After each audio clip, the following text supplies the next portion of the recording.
Thank you very much, everyone, for coming. Well, we are delighted today to welcome María Blasco to start again the seminarios de investigación del Museo Nacional de Ciencias Naturales. María studied biological sciences at the University of Valencia and obtained her doctorate supervised by Margarita Salas at the Centro Biología Molecular Severo Ochoa in Canto Blanco. She conducted postdoctoral research at Cold Spring Harbor Laboratory in New York with Carol Greider, isolating the essential genes for telomerase and generating the first telomerase-deficient mouse model, which served to demonstrate the importance of telomerase in the maintenance of telomeres, chromosomal instability, and disease. María Blasco set up her own group at the Centro Nacional de Biotecnología in Madrid in 1997 and joined the Centro Nacional de Investigaciones Oncológicas, the CNIO, in 2003, where she has been the director since 2011.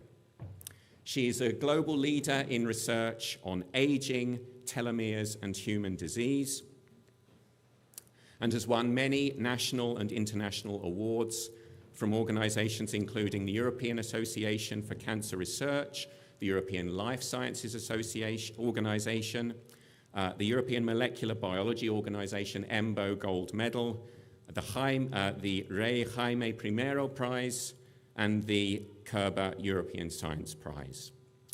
As leader of the Centro Nacional de Investigaciones Oncológicas, she was also instrumental in establishing the CNIO's Women in Science Office in 2012 as a pioneering body to help achieve gender equality in the sciences whilst heightening awareness of issues associated with equality and diversity in science and society. So thank you very much, Maria, for joining us today, and I hope you all enjoy the seminar. Thank you. Thank you very much for the kind introduction. Do you hear me? I will be telling you about the work we are doing in the lab to try to understand the aging from the molecular point of view in order to be able to understand the origin of diseases and to find new treatments for diseases that are still incurable.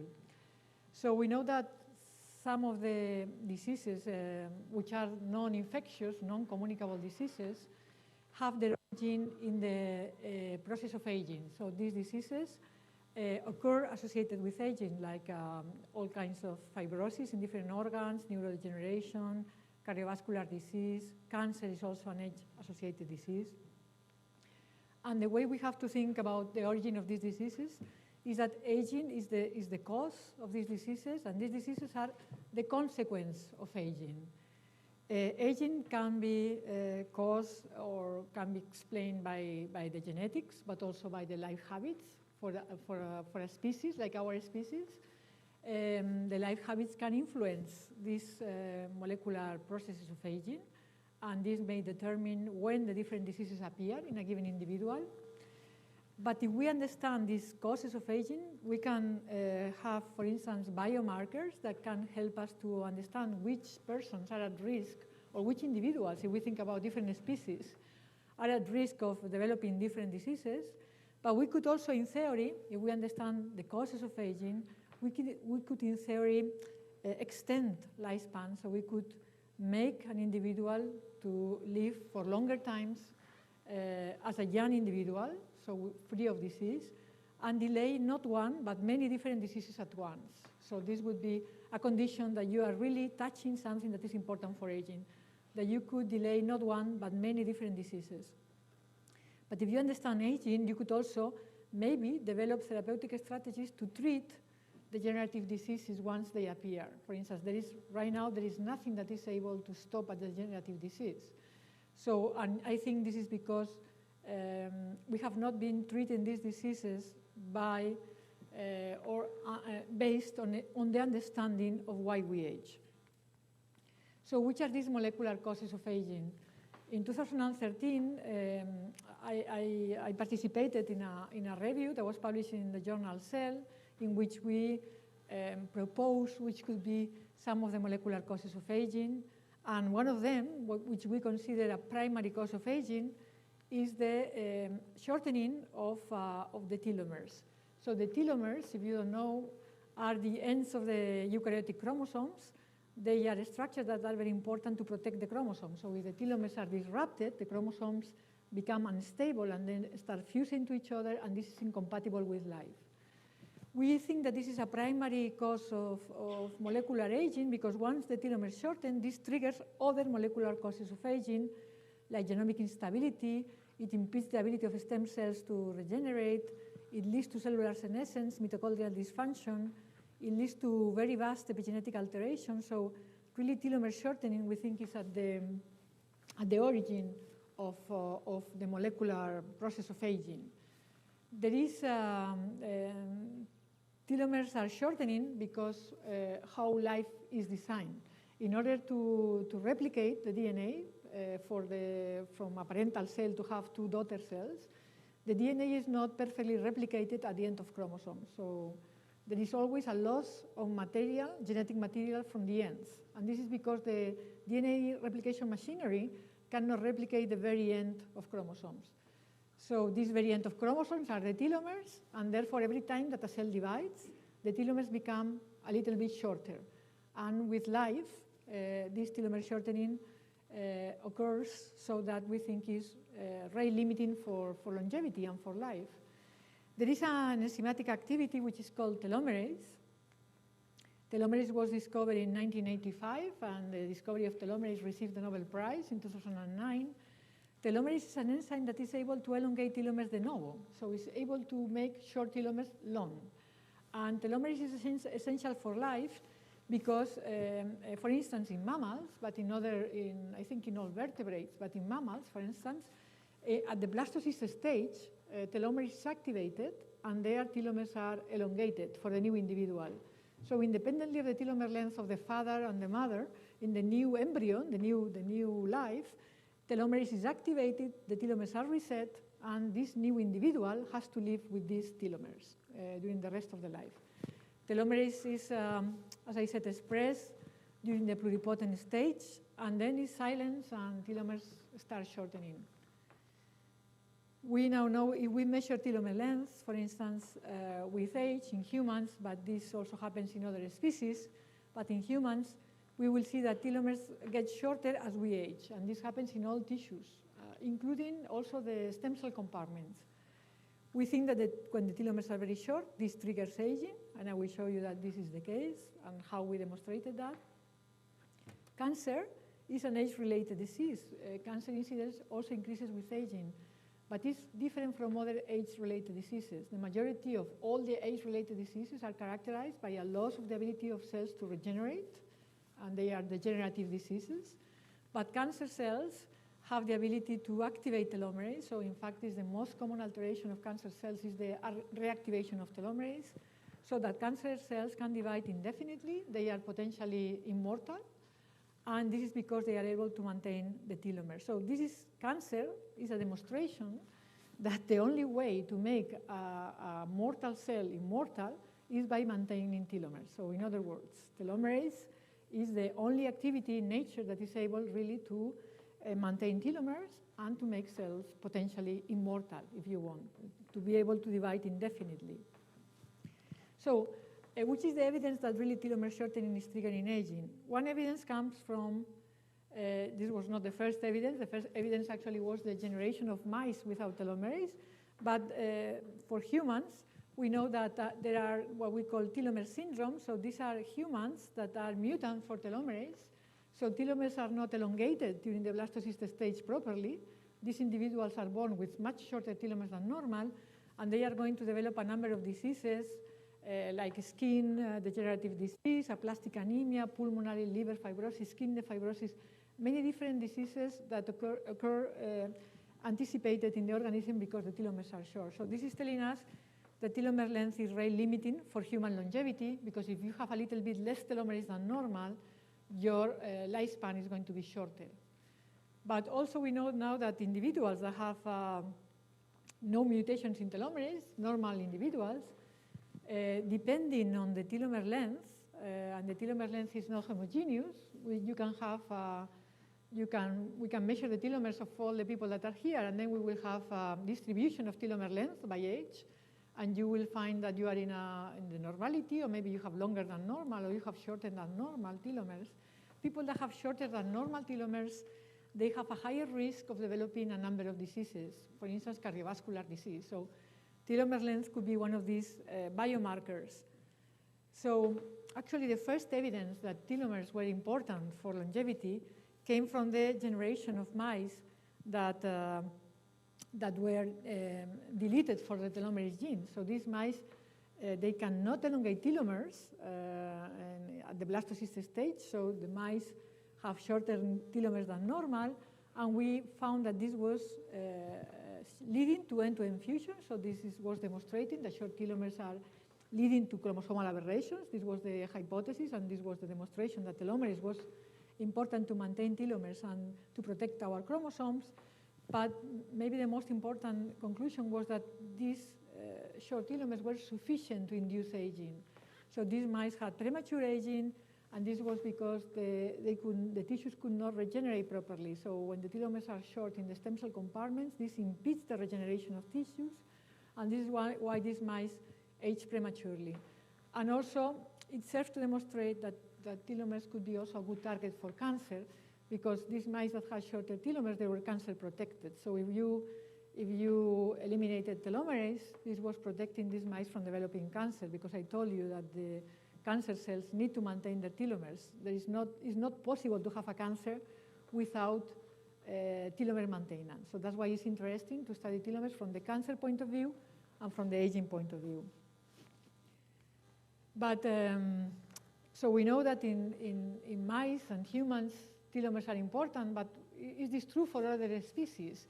Is telomere length like a general trait that evolution has been modulating in order to determine the longevity of a species? And in order to address this, we started a collaboration with the Zoo Aquarium of Madrid, and also with a group in the University of Barcelona. They were studying the Audouin gulls in the Delta del Ebro.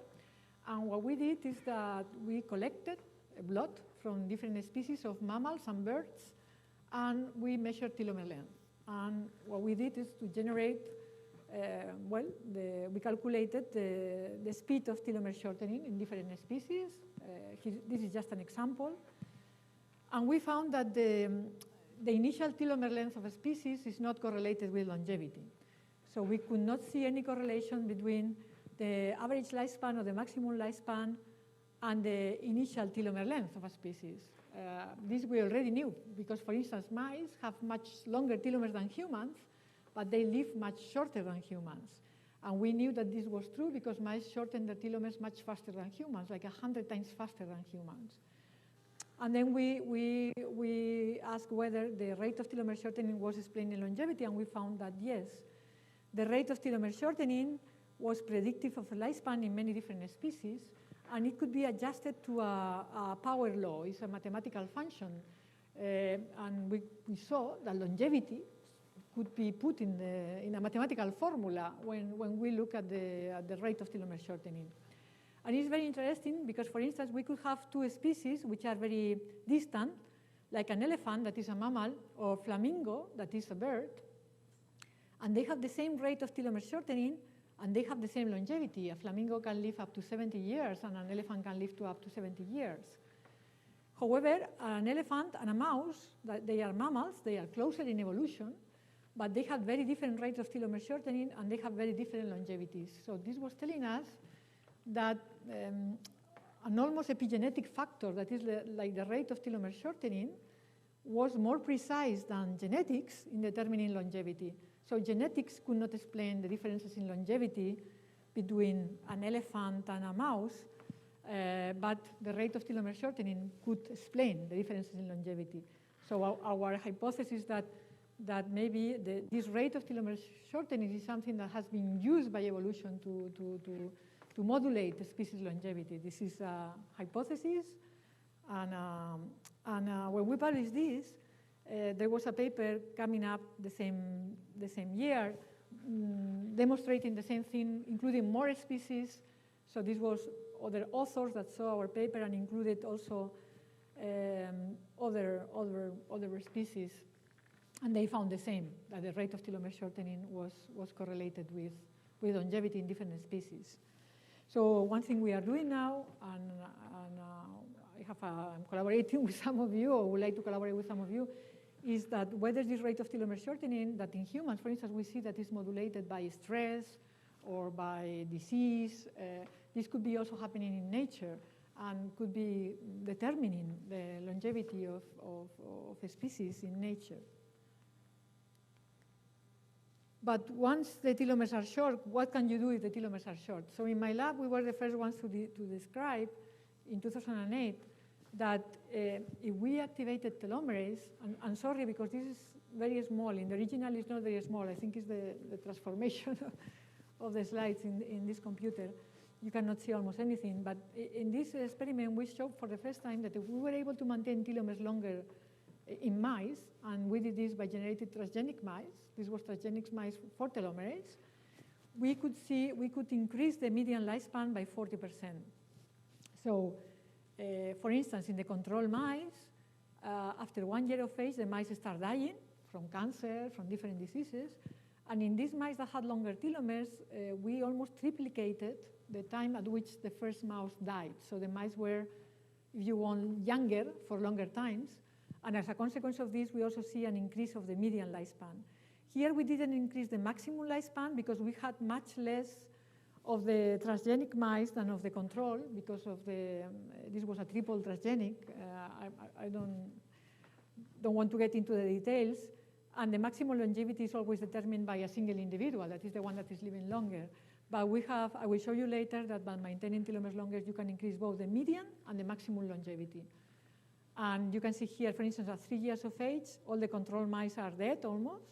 And these mice that had longer telomeres, half of them were still alive. So we are really increasing longevity, but we are increasing longevity because we are increasing the time of life free of disease, or the time of youth of the mice. So we are making these mice to be young during longer times, and that's why they are living longer.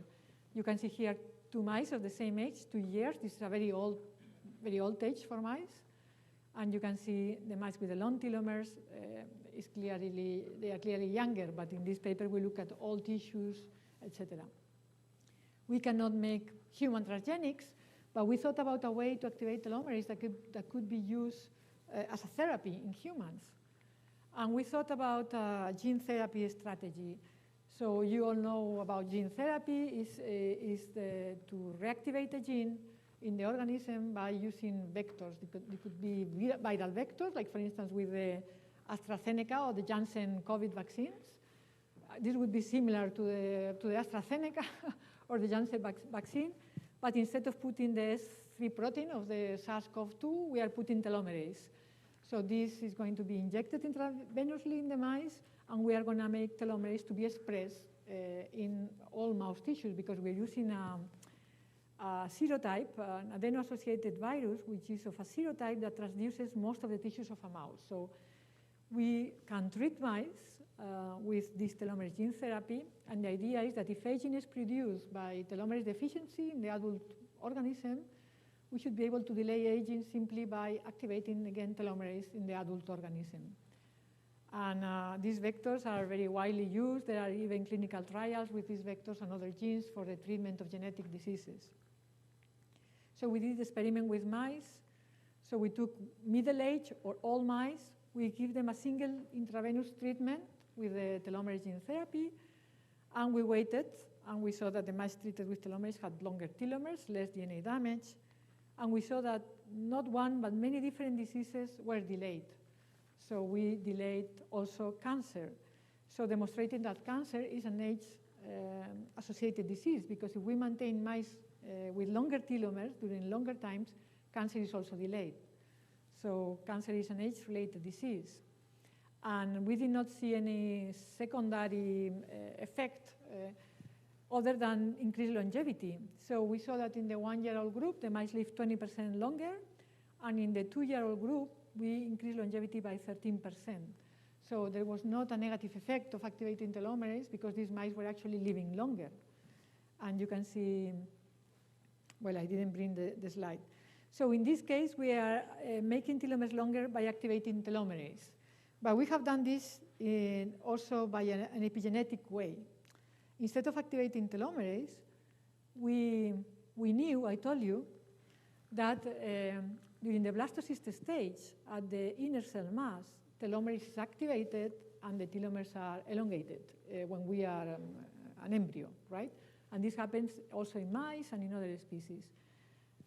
You know that Shinya Yamanaka discovered what is called reprogramming, which you can take an adult cell and you can convert it in a pluripotent cell, is the famous induced pluripotent stem cells. So this was another Nobel Prize in 2010. And in this case, what you can do is to take a differentiated cell from the skin, for instance, put 3 factors, and you can convert the skin cell into a cell similar to the one in the inner cell mass. And in my group, we demonstrated that this activates telomerase, and there is a telomere elongation. Telomeres are elongated. So we can induce telomere elongation epigenetically, if you want, by converting cells into this pluripotent state, which is a state in which telomeres are elongated by telomerase. And we could see that if we maintain the cells in pluripotency, we could make telomeres grow beyond the natural length of a species. So, for instance, for a mouse, there is a given telomere length. We can go beyond that by this epigenetic trick. So we can maintain these cells pluripotent for longer times than happen in the inner cell mass. And we capture the cells in this pluripotent state, and telomeres keep growing and growing and growing. This was very interesting because we could make pluripotent cells with ultra-long telomeres, and what can we do with that? We can use these cells now to generate mice with ultra-long telomeres. So without any genetic modification, we can try to generate mice that have much longer telomeres than normal. And then we can ask the question, why we don't have longer telomeres? Because you could think, okay, if telomeres are good, I mean, it's good to have long telomeres, why we don't have longer telomeres and we live for longer? Is this because there is something bad about having long telomeres, or is this because during evolution we didn't need longer telomeres to survive the time we survive in nature, which probably was not as we survive now. Probably we survive much less. And to do this, we took embryos, A-cell morula, we aggregated these cells with the ultra-long telomeres, which were also green, and we generated blastocysts that we put into mice, and we generated chimeric mice that had cells with much longer telomeres than normal. So this is a section of the eye of a mouse, and you can see, for instance, the telomeres are in red, and you can see here that this area of the eye has the natural telomeres of the species, mus musculus, but this area of the eye has much longer telomeres. We have generated much longer telomeres. So these mice are chimeric mice that have part of the cells with much longer telomeres than others. And when we did this, we found that these mice live longer just by having a percentage of cells with longer telomeres, and they were also protected from cancer. And these were chimeric mice that had between 31 and 70% of the cells with much longer telomeres than normal. So this is already telling us that we don't have longer telomeres because this is bad for the species, but probably because there was not a selective pressure for us to have longer telomeres when we were in nature, probably because we didn't survive up to 80 years. We would die earlier from I don't know, whatever.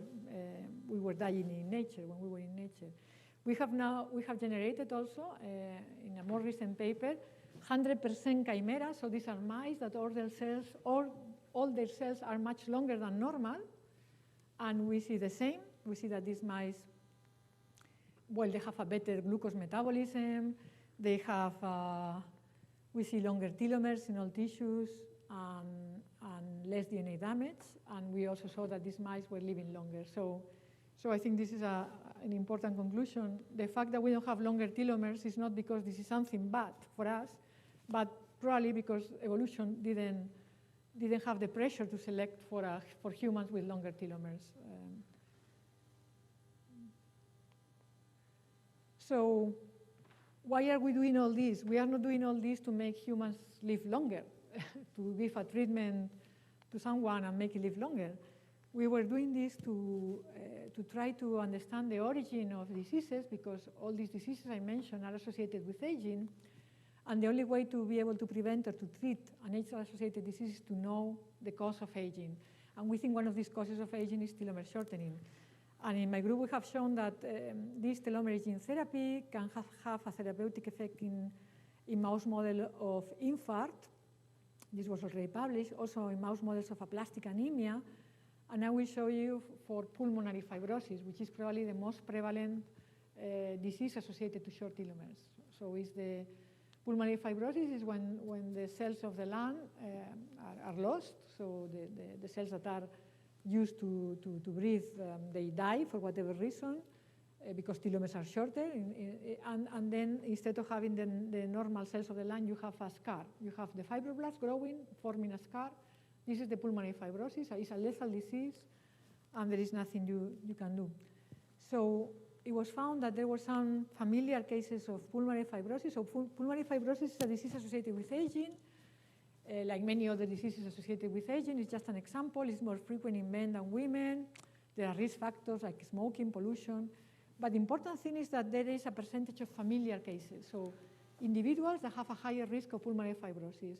And when the gene was found, I mean, which is the gene responsible for this in these families, it was the telomerase gene. So this was the clue that short telomeres were at the origin of this disease. Even in the sporadic cases, it's also associated with short telomeres. And so this that I'm telling you for pulmonary fibrosis could be true for other diseases associated with aging. We think that in the case of pulmonary fibrosis, short telomeres may synergize with pollution, smoking, radiation. They synergize in damaging the cells in the lung that are responsible of regenerating the lung, which are the alveolar type 2 cells, right? And we know that when the telomeres are short, this impedes the regeneration of the damaged lung. And because you cannot have the regeneration of the lung, you have the induction of fibrosis, which is the proliferation of the fibroblast and an immune response that is leading to fibrosis. Fibrosis is a lethal disease. The only treatments right now in the clinic are things to block the fibrosis. However, this is not curing the patient. So this treatment is given to the patients, but the patients die equally. It's not saving a single life. And I think it's because we are not targeting the origin. The origin is the short telomeres. And even if you are blocking fibrosis, you still have the short telomeres that is impeding the regeneration of the lung and is leading to fibrosis. Even if you are blocking here, you are not curing the patients. So this is our hypothesis, that only if we act at the level of the origin, we can cure a degenerative disease like pulmonary fibrosis. And we generated a mouse model in which we see that short telomeres are leading to fibrosis. So these are normal mice, and you can see that they don't develop fibrosis. But the mice that are telomerase deficient and have shorter telomeres, if we challenge them with a damaging agent to the lung, which is called bleomycin, this doesn't do anything to a normal mouse. The normal mouse is fine. But when the mice have short telomeres, both males and females develop fibrosis, a disease that is very similar to the humans with inflammation, etc. So what we have done is to use this model to try our gene therapy. So we are going to induce fibrosis in mice, and then we are going to treat the mice with telomerase and see whether we can cure the fibrosis in mice. And basically, we have vectors that are able to express telomerase in the cells that are the relevant cells for regeneration of the lung, which are the alveolar type 2 cells. And we can see that we can transduce like 70% of the alveolar type 2 cells of the lungs with telomerase. And we can see whether this is curing fibrosis. And you can see here the results. When we induce fibrosis and we treat with an empty vector, with a placebo, 100% of the mice develop severe fibrosis in the lung. You can see the lung, this is the normal lung with the alveoli, and you can see a fibrotic lung with the scarring. So 100% of the mice develop severe fibrosis, but the mice that we treated with telomerase, half of them are non-fibrotic, so we cure the fibrosis, and the other half have only small patches of fibrosis. So at the molecular level, we can see that we are rescuing already 3 weeks after treatment, we are rescuing inflammation, we are rescuing fibrosis, and basically what we are doing is that we can cure fibrosis acting at the level of the origin, which I think is the presence of short telomeres in the lung. Because when we correct this with our telomerase gene therapy, we rescue everything. We rescue fibrosis, but we also rescue DNA damage, all the markers of damage in the cells, the ability of alveolar tight cells to proliferate, etc. So one thing we thought about is that whether this is I mean, you may think maybe you are curing a disease like fibrosis by activating telomerase, but I told you that telomerase is activated in cancer cells. Even though we didn't have any evidence that activating telomerase was leading to more cancer, in fact, cancer is delayed. We thought maybe if we, at the same time that put telomerase, activate an oncogene, maybe this telomerase could be helping cancer cells to proliferate, and down the line, maybe a person cured from fibrosis could have a lung cancer. So in order to check this, we did a safety experiment in which at the same time that we activated telomerase in the lung, or we activated telomerase and then we put an oncogene called KRAS. KRAS is an oncogene that when it's activated induces to lung cancer. So we did an experiment in which at the same time that we activate telomerase, we put the oncogene, or we activate telomerase first and then we put the oncogene. And then we waited and see which is the evolution of tumors to see whether telomerase could have any danger in leading to more cancer. And the result is that no, telomerase didn't affect, this is the telomerase, didn't affect the number of mice with tumor, or the tumors per mouse, or the size of the tumors, both in the pretreatment, so when we treated first with telomerase and then we activated the oncogene, or in the simultaneous treatment. So this is telling us that telomerase is not changing the natural history of a tumor. So if a tumor has to appear, the tumor already activates telomerase, but telomerase per se is not activating, is not generating more tumors. We already knew this, but this was a nice demonstration that even if we force the expression of an oncogene, the treatment with telomerase was not changing the evolution of these tumors. So this led us to develop, we are developing the human telomerase vectors with the idea of treating humans with pulmonary fibrosis and see whether we can cure this disease that right now is an incurable disease. It's a lethal disease. There is nothing you can do if you are diagnosed with pulmonary fibrosis. This is really a lethal disease and there is no treatment that works. So the idea would be that by treating with telomerase, we can cure patients with pulmonary fibrosis. And we generated a company from the CNIO and the Universitat Autònoma de Barcelona. Fatima is a colleague that I have collaborated with to develop the gene therapy vectors. And this company is called Cellular Therapeutics, and is also participated now by the state, by the CDETI. And the idea is that this company is developing the human vectors to treat pulmonary fibrosis in a clinical trial. So this is what we are doing. So what about other fibrosis? For instance, kidney fibrosis. Kidney fibrosis is the most prevalent fibrosis. It affects millions of patients in the world. This has treatment because you can have either dialysis or a transplant, but there is no treatment, there is no curative treatment. So if you diagnose kidney fibrosis, you cannot treat this patient with anything to stop the progression or to cure the patient. And we show last year in a paper that we published in Nature Aging that the same as I told you for pulmonary fibrosis, we showed that short telomeres are also at the origin of kidney fibrosis, and that we could, by activating telomerase, revert all the molecular processes that are associated to kidney fibrosis. So I mentioned several diseases: pulmonary fibrosis, kidney fibrosis, aplastic anemia, infarct. In all these cases, we have seen that activation of telomerase is able to have a therapeutic effect, and this is something that we are doing in the lab. Then COVID came, and we were very interested in COVID-19, because you know that COVID-19 is not only the infection by the virus, it's the interaction of the infection by the virus and the organism.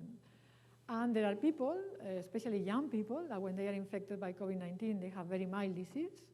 But in the older individuals, especially at the beginning of the pandemics, where we were not vaccinated yet, this was a very lethal disease, so with a very high mortality in older people, people above 70. So this is telling you that COVID-19 is the combination of a viral infection and aging, because aging is contributing to the disease. And remember that I told you that short telomeres in the alveolar type 2 cells lead to pulmonary fibrosis. It was very interesting to us to see that the patients that survived to COVID, a percentage of patients have sequels, and these sequels are pulmonary and kidney fibrosis. And even more, we know that the virus is infecting the alveolar type 2 cells in the lung, which are the cells that I told you, when the telomeres are short in these cells cannot regenerate the lung, and this leads to fibrosis.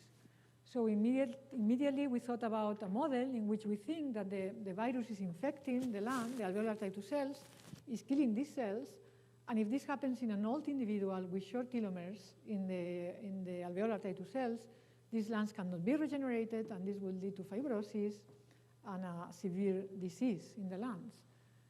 While in a young individual, the virus may be killing alveolar type 2 cells, but the remaining cells can regenerate and can regenerate the damage, and it would be a much less severe disease. And actually, during the pandemics, we were able to get blood. It was very difficult, because it was very difficult to contact the hospitals, because most of the people were sick with COVID and they could not share the samples or anything.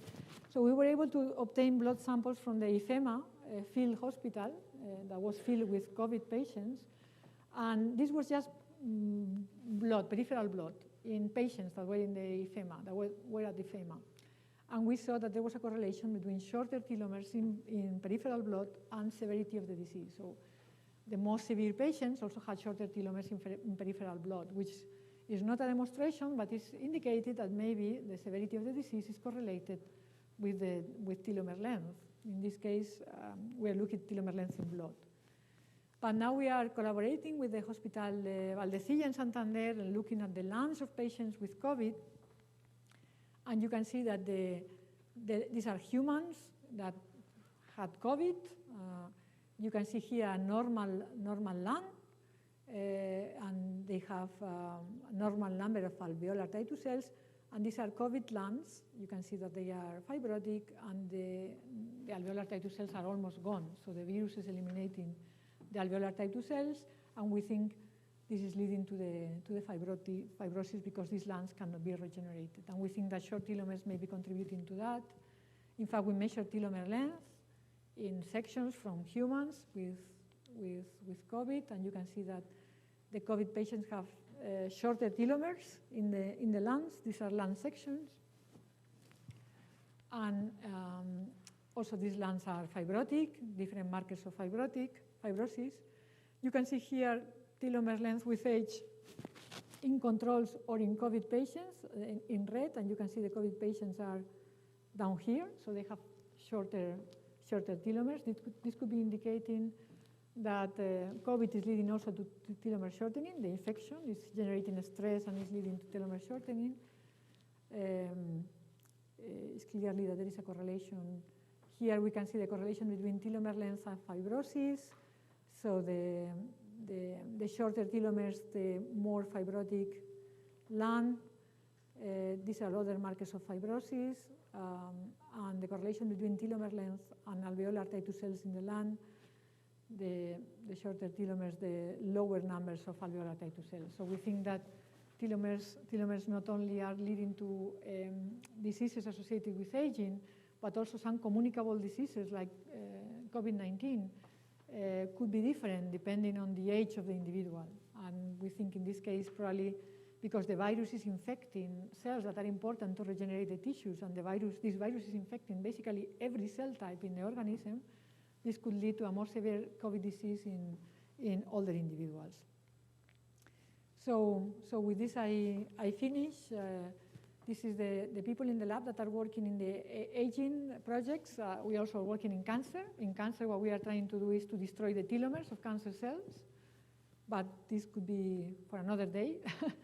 I thought it was more interesting for this museum and for this research place to talk about aging, because probably it's more interesting from the point of view of different species. And thank you very much for your attention.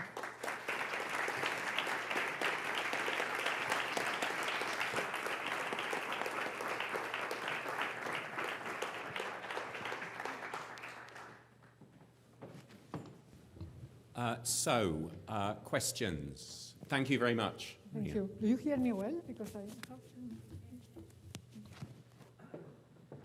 Okay, questions. Sí, Isabel. Thank you very much for the talk.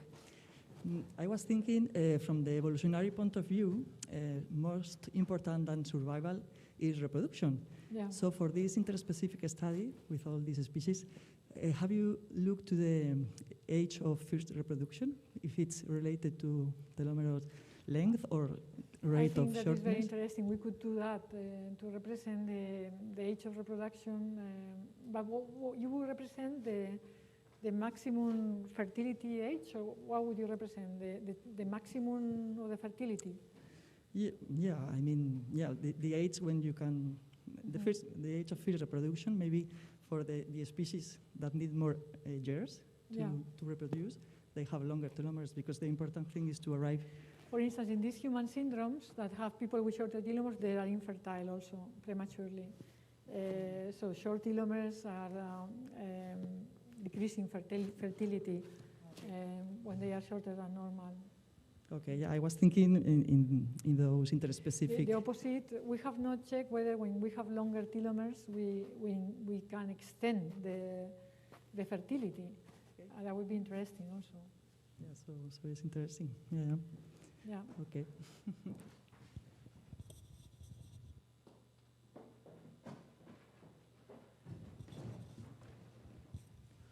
Thank you for your talk. I listen you control for the body mass, and you cite the control of metabolic of the small animals, which metabolic rate is higher.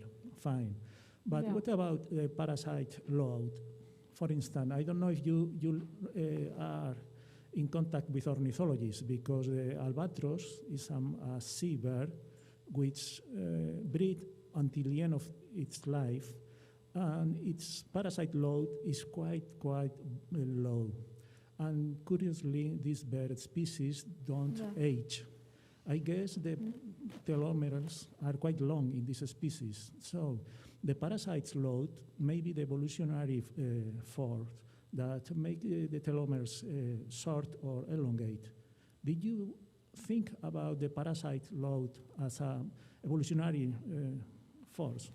Yeah, I think I'm really fascinated by the possibility of correlating telomere length with many things that have been studied by ornithologists, zoologists, that are important for longevity. So I think it's very interesting, could be very interesting to look at telomeres in different species and correlating this with parasite load, with a species that, for instance, I didn't know that the albatross were very long-lived. Yeah, I think, I mean, I don't know anything about ornithology or zoology, so I'm a telomere expert, but I think it could be very interesting to collaborate and see whether there is a correlation between telomere length and other things. what is clear, I think what is clear from what we found is that telomere length is really, seems to be a general trait. It's not something that we have seen in humans or in mice, but in different species, you can correlate. And actually, we have correlated telomere length independently of the size of the species, in the original paper, we have made different comparisons, yeah, I think clearly during evolution, telomere length has been something taken into account. I don't know exactly how, but clearly the fact that you can plot into almost a mathematical formula longevity and the rate of telomere shortening in different species indicates that it's something quite general. I don't know if it's universal, but it's quite general.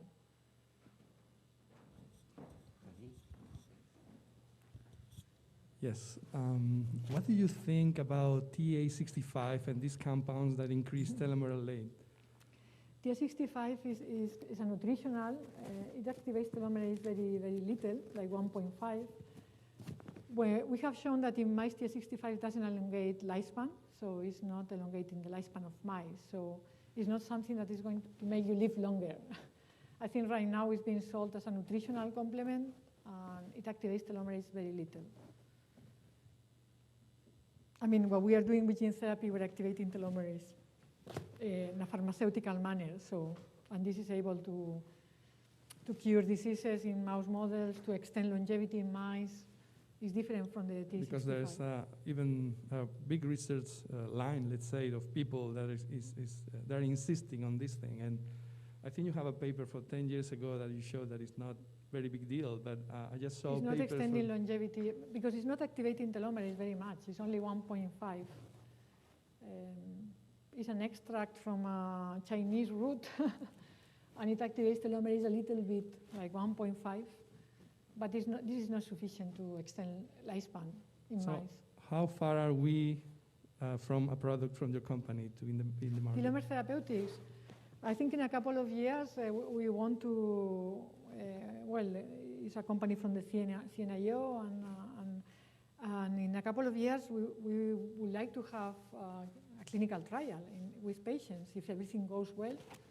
So we're developing the vectors for humans to go to specific cell type in the lung, and the idea is that if this works, it would be the first thing that is ever generated that is based on the knowledge of why we age to treat an age-related disease. Because this is something that maybe we don't think about it very much, but not a single age-related disease can be cured. So we have not been able in the 21st century to cure or to stop the progression of any age-related disease. And I think it's because we have ignored the fact that the origin is aging, molecular aging. And only now this is being clear, and that's why there is so much investment from Google, from Amazon. Everybody's investing in understanding aging because it's probably has the key to be able to have treatments that work.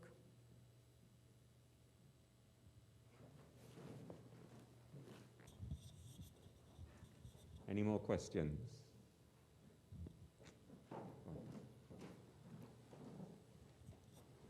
I wonder about the enormous variation that is found within a species, because yes, you can plot the telomere length or telomere shortening with age or with longevity, and you can fit a mathematical function, but there is always very wide variation, and I'm interested in that variation. To what extent do we know the endogenous drivers of this variation? We don't know really, you're right. Even in humans, the telomere length is very heterogeneous.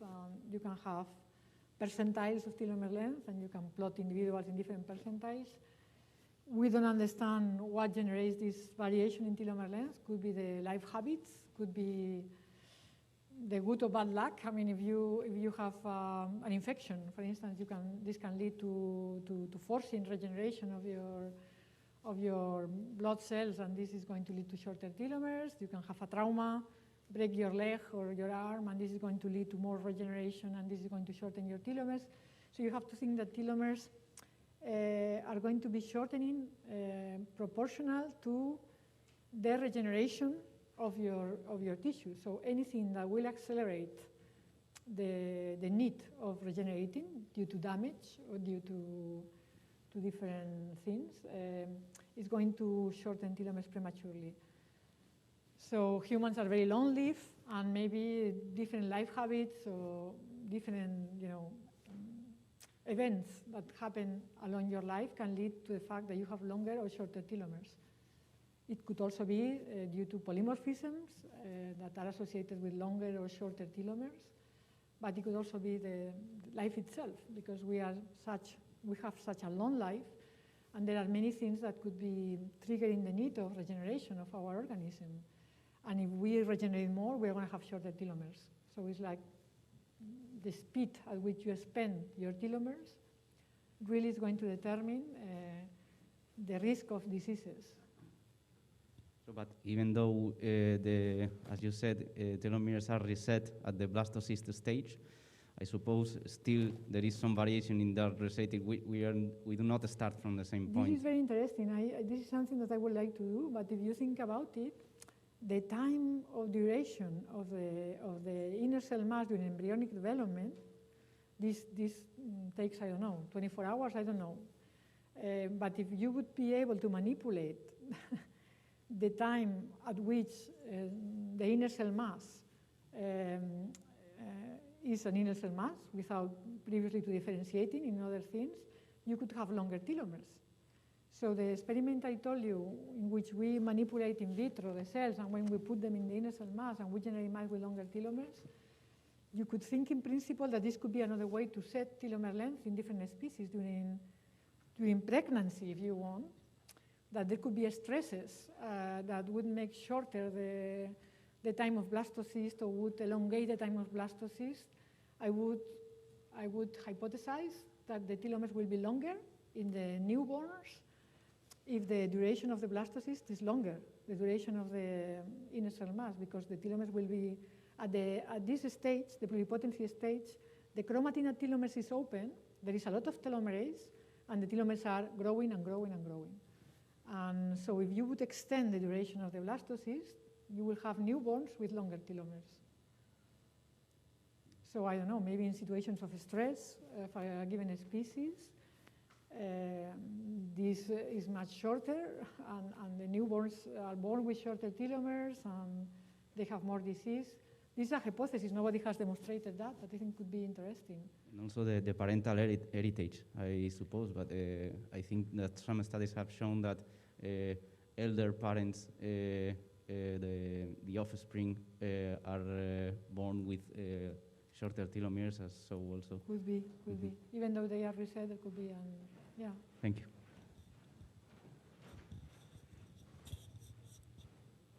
Any more questions? So actually, that is a question that I have, is that if there are things that can modulate the blastocyst stage duration.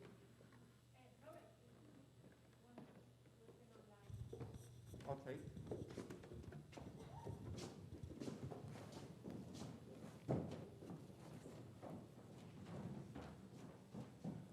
Okay, so we have one question online from J. Kaz. Does this mean that sports and exercise based on constant regeneration of muscle are bad for us in the long term? It's interesting. I think it has been seen a correlation between trauma, so level of trauma, rugby players, I mean, they have many, and shorter telomeres. Maybe sports, they have other benefits. Physical exercise has other benefits that maybe compensate, but breaking bones probably are leading to a massive stress in the organism and the need of regenerating, and this could lead to shorter telomeres. Yeah. Okay, thank you very much. Thank you.